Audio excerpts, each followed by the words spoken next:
Assalamualaikum warahmatullahi wabarakatuh. Perkenalkan, nama saya Tito Karsia Valen dengan NIM B119287. Perkenalkan, nama saya Muhammad Rafael Rashid dengan NIM B100191891. Nama saya At-Tasyah Ubaidillah dengan NIM B119174. Perkenalkan, nama saya Arnoval dengan NIM B119164. Nama saya Delvin Syafikri dengan NIM B100191159. Nama saya Muhammad Ataler Gedha, NIM saya B10191.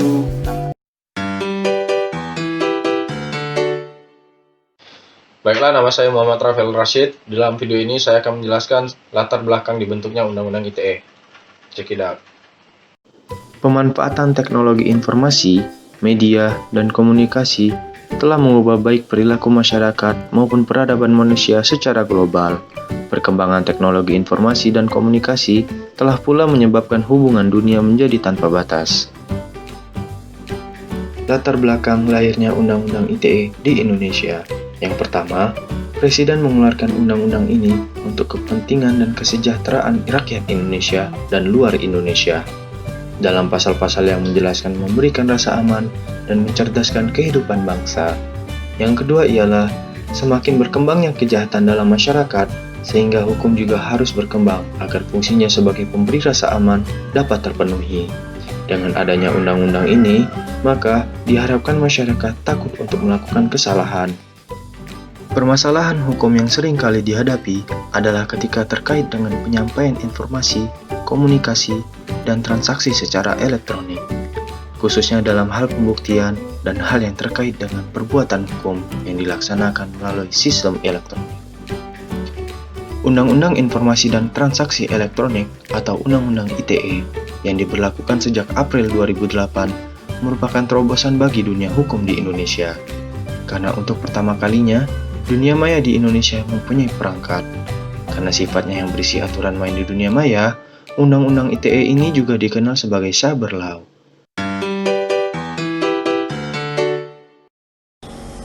Saya Ari Noval. Di sini, saya akan menjelaskan tujuan Undang-Undang ITE. Pemerintah perlu mendukung pengembangan teknologi informasi melalui infrastruktur hukum dan pengaturannya sehingga pemanfaatan teknologi informasi dilakukan secara aman untuk mencegah penyalahgunaan dengan memperhatikan nilai-nilai agama dan sosial budaya masyarakat Indonesia.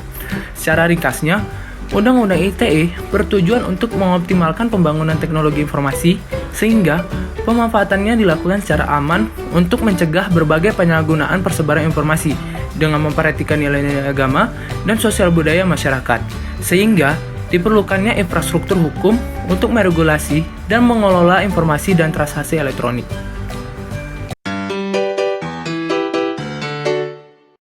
Halo, nama saya Muhammad Ataler Gedha. Di sini saya akan menjelaskan gejala-gejala sosial yang terjadi setelah pasal-pasal UU ITE tersebut diundangkan. Gejala sosial yang terjadi dari UU ITE dapat kita pahami sebenarnya terciptanya UU ITE ini merupakan wujud kekhawatiran pemerintah dalam perkembangan teknologi informasi dan transaksi elektronik agar publik diberikan rasa aman, keadilan, dan kepastian hukum. Yang dirasakan akhir-akhir ini, sebagian masyarakat beranggapan dengan adanya UU ITE mereka terasa dibatasi dalam menyatakan pendapat, sedangkan pada pasal 28E ayat 3 Undang-Undang 1945 berbunyi, setiap orang berhak atas kebebasan berserikat, berkumpul, dan mengeluarkan pendapat. Dan juga, dalam beberapa kondisi, pasal-pasal ini dimanfaatkan oleh sebagian pihak untuk membungkam para kritikus-kritikus politik yang berasal dari pihak oposisi maupun pihak koalisi. Nama saya Awang dan saya akan menjelaskan apa yang seharusnya terjadi pada masyarakat saat UU ini dibuat dan apa yang senyatanya terjadi di masyarakat saat UU ini sudah dibuat. Seharusnya, tujuan utama terbentuknya UU ITE sebenarnya adalah bagaimana pemerintah memiliki fondasi dasar untuk mengatur atau meregulasi transaksi atau pertukaran informasi di media elektronik. Jika dianalisis, premis itu seharusnya menguatkan argumen bahwa UU tersebut di seluruh pasalnya harus berfokus pada peraturan tentang bertransaksi atau penyebaran informasi dan menghukum seseorang yang melanggar pasal-pasal yang bermuatan transaksi atau penyebaran tersebut.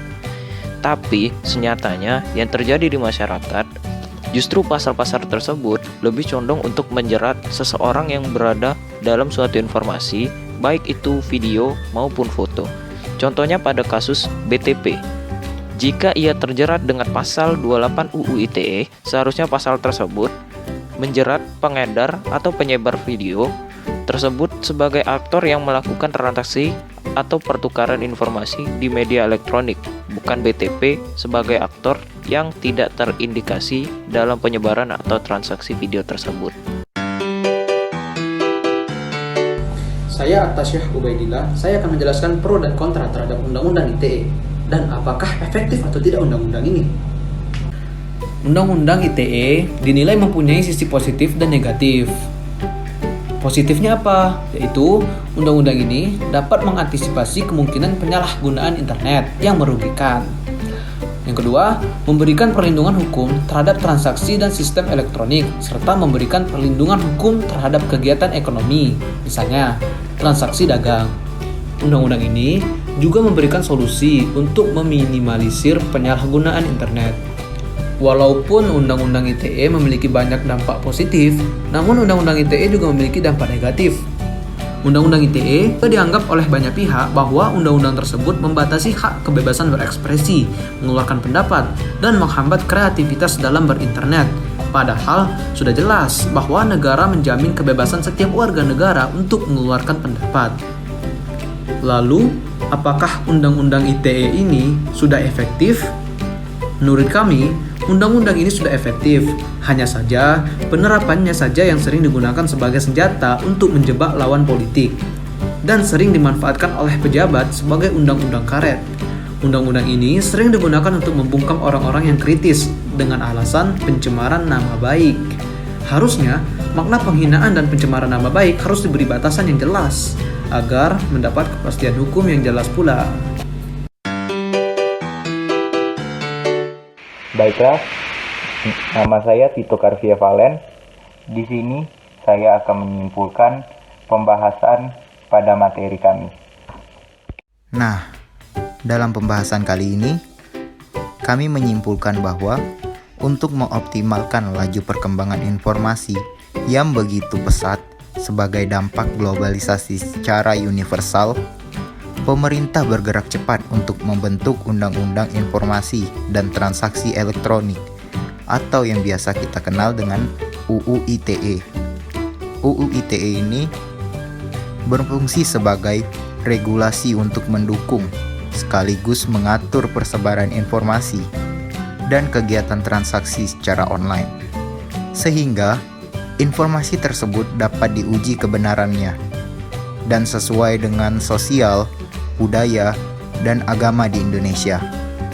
Namun, dalam beberapa pasalnya, masih terdapat kebiasaan dalam cara memaknai pasal tersebut.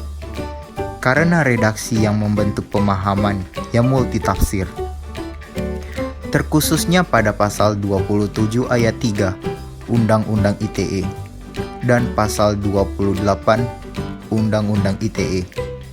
Sehingga banyak korban dari pasal tersebut yang menurut kami tidak berhak untuk dijerat karena perbedaan konteks dalam memahami kasus yang menjadi dalang pelaporannya.